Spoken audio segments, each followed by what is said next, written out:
குருசாமி கால தொட்டு கூடி ஒரு சரணமிட்டு புலியேறும் பொண்ண நினைச்சு புல்லரிக்க சரணமிட்டு காந்தமல ஜோதியானவா எங்க காவலாக வந்து சேரப்பா.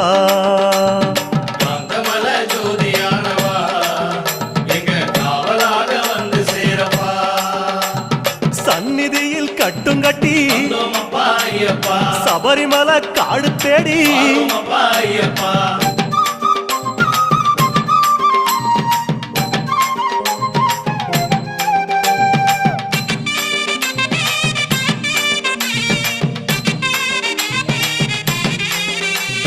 கார்த்திகையில் மாலையிட்டு கனிவாக விரதம் வச்சு